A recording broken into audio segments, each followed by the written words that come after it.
इस दुनिया में अगर कुछ करने के लिए ठान लोगे ना तो याद रखना कुछ भी मुश्किल नहीं है, अब कर दोगे। दशरथ माझी ने पहाड़ काटने के लिए, पहाड़ काट कर रास्ता बनाने के लिए ठाना था तो उस पहाड़ को काट डाला। समझ में आ रही बाबू? देखो दुनिया में कोनो काम हार्ड ना है, बशर्ते इंसान अगर मन से कर दे तब। अगर मान लो आपको इंटरमीडिएट में टॉपर बनना है, इसके लिए आप क्या करिएगा? सिंपल तरीका, सिंपल लॉजिक, ज्यादा मैं बकवास नहीं करूंगा। वो लॉजिक क्या है? देखो इंटरमीडिएट में टॉपर बनने का पहले आप अपने सिलेबस को समझ लो कि हमारे सिलेबस में कितने कैटेगरी का क्वेश्चन आता है। देखो तीन कैटेगरी का क्वेश्चन आएगा। कौन कौन सा? 2 नंबर ऑब्जेक्टिव क्वेश्चन तो 50% आएगा। ऑब्जेक्टिव क्वेश्चन 2 नंबर का क्वेश्चन, 5 नंबर का क्वेश्चन। इतना तो आपको मालूम है कि आपका सिलेबस में 2 नंबर, 5 नंबर और ऑब्जेक्टिव क्वेश्चन पूछे जाते हैं। 3 टाइप के क्वेश्चन, 3 कैटेगरी के क्वेश्चन आपके सिलेबस में पूछे जाते हैं। हर तरह के सिलेबस में फिजिक्स, केमिस्ट्री, बायोलॉजी, वो अगर आर्ट्स वाले में लेंगे तो इतिहास, भूगोल, जो भी विषय है, ठीक है ना, होम साइंस, साइकोलॉजी, जो भी विषय है। देखो कहने का मतलब क्या है कि इंटरमीडिएट में टॉपर बनना, आजकल टॉपर बनना बड़ी सिंपल हो गया। 100 ऑब्जेक्टिव देगा, 50 ऑब्जेक्टिव का जवाब देना। सोचिए, आप एक बार ध्यान से सोचिए कि आपके पास कितना ऑप्शन है। ऐसे बने टॉपर बनने का और कोई मौका नहीं मिलेगा तो काहे नहीं इसका लाभ उठाए? तो दिसंबर से जनवरी तक पढ़कर 2 महीना पढ़ के कैसे टॉपर बनना है, ये हम लॉजिक बताते हैं। ध्यान से आप सुनिएगा कैसे आप टॉपर बन सकते हैं। वो हार्ड चीज नहीं है। देखो सबसे पहली बात है, ऑब्जेक्टिव क्वेश्चन पर फोकस करो। आपका सिलेबस थोड़ा सा लंबा है, देखिए बड़ी सिलेबस लंबा है ना।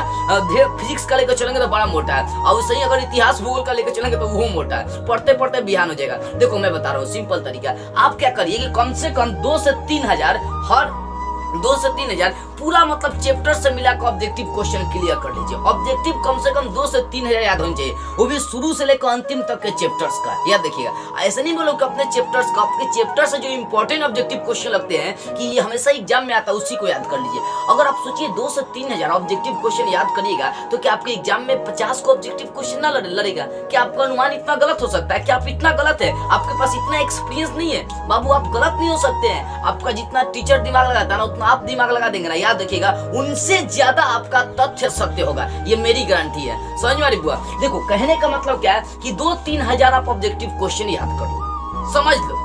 देखो उसमें 50 को लड़ जाएगा, गारंटी है। और जब 50 को ऑब्जेक्टिव लड़ जाएगा ना यार, तो बल्ले बल्ले आप ऑब्जेक्टिव से हो जाइएगा, याद रखिएगा। और उसके बाद बात करते हैं ऑब्जेक्टिव। देखो 2 नंबरिया क्वेश्चन। देखो 2 नंबरिया क्वेश्चन में क्या करना है कि आपको करीबन हर सिलेबस से 2 नंबरिया क्वेश्चन 1-2 छांट लेना है। यानी कम से कम 100-200 अगर आप 2 नंबरिया क्वेश्चन छांट लेते हैं हर विषय से, उसको समझ लेते हैं, आप बेटर से याद कर लेते हैं। देखो गारंटी ठोक देता हूँ कि 5 को या 10 को आपका 2 नंबरिया लड़ जाएगा। अब 5-10 को से ज्यादा 2 नंबरिया क्वेश्चन देवो नहीं करता है। समझ में आ रही है ना? तो क्या है यार लॉजिक है? कुछ नहीं, 2-4 हजार ऑब्जेक्टिव याद करो, 50 को लड़ जाएगा। 100-150 2 नंबरिया क्वेश्चन बना लो, वो आपका लड़ जाएगा। अब 5 नंबरिया की बात करते हैं तो 5 नंबरिया हार्ड नहीं है, 5 नंबरिया 15-20 को याद कर लो, 5 को लड़ेगा ही, हमारी गारंटी है। वो भी ऐसा नहीं कि जॉन मन के तोने याद कर लिए। जो इंपॉर्टेंट है आपके नजर में, आपको नहीं लग रहा कि भाई कौन सा क्वेश्चन इंपॉर्टेंट है, आप मुझसे हेल्प लीजिए, नहीं तो अपने कोचिंग के टीचर से हेल्प लीजिए, अपने स्कूल के टीचर से हेल्प लीजिए, जो अनुभवी शिक्षक है, जो हमेशा मैट्रिक और इंटर का एग्जाम दिवाते रहते हैं, जिनके पास एक्सपीरियंस हो, उनसे लीजिए कि हाँ भाई कौन सा इंपॉर्टेंट क्वेश्चन है, उनसे छटवा लीजिए। तो 15-20 को 5 नंबरिया क्वेश्चन याद करिएगा ना,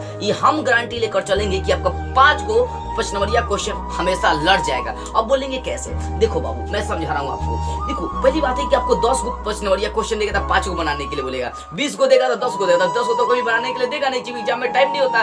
10 को 5 नंबरिया देगा तो 5 को आपको 5 नंबरिया बनाना है। सोचिए 5 को छोड़ ही देंगे ना, ससुरी कोई दिक्कत नहीं होगा। समझने वाली बात आ रही है ना? देखो कहने का मतलब आपके पास ऑप्शन है, 100 ऑब्जेक्टिव तो 50 बनाना है। अगर 20 को 2 नंबरिया क्वेश्चन दिया तो 10 बनाना है। अगर 10 को 5 नंबरिया क्वेश्चन दिया तो 5 को बनाना है। समझ में आ रही है ना बाबू? इसलिए फोकस करो, 2-4 हजार ऑब्जेक्टिव क्वेश्चन याद कर लो, आप 100-150 2 नंबरिया क्वेश्चन याद कर लो, आप 5 नंबरिया क्वेश्चन 15-20 को याद कर लो। ये हमारी गारंटी रहेगा कि आपका 5 को लड़ जाएगा, ठीक है ना? अब देखो भाई इनसे भी एक और चीज इंपॉर्टेंट पड़ता है ज्यादा, वो इंपॉर्टेंट चीज पड़ता है राइटिंग। अगर आप क्या किए कि 2 नंबरिया ऑब्जेक्टिव क्वेश्चन में 2-4 हजार याद कर लिए, और 2 नंबरियो आप याद कर लिए 100-150, 5 नंबरियो 15-20 को याद कर लिए, और उसके बावजूद भी आपका राइटिंग अच्छा नहीं है ना, याद रखिएगा तनी को आपको नंबर नहीं मिल पाएगा। सबसे भारी पड़ता है राइटिंग। आप अपने राइटिंग पर काम कर लीजिए, आप अपनी राइटिंग को सुधार दीजिए, देखिए आपके एग्जाम में नंबर कितना अच्छा आ जाएगा। समझ में आया? तो इन सबको तैयारी करो, साथ में राइटिंग पर सुधार करो। उसके बाद देखो कौन रोकता है आपको टॉपर बनने से, 400+ नंबर लाने से इन 2 महीनों के अंदर में, ये हम गारंटी लेते हैं। इसलिए बुआ देखो पढ़ो, ऑब्जेक्टिव पर ध्यान दो, 2 नंबरिया पर ध्यान दो, और 5 नंबरिया पर ध्यान दो, और राइटिंग पर भी ध्यान देना। इन तीनों चीजों को आप कवर करते चलिए, ठीक है ना? तो मेरी बातें शायद आपको बेटर समझ में आ गई होगी। तो चलिए आज की इस वीडियो में इतना ही। अगले वीडियो में हम लोग एक नए टॉपिक लेकर फिर मिलेंगे। जय हिंद, वंदे मातरम।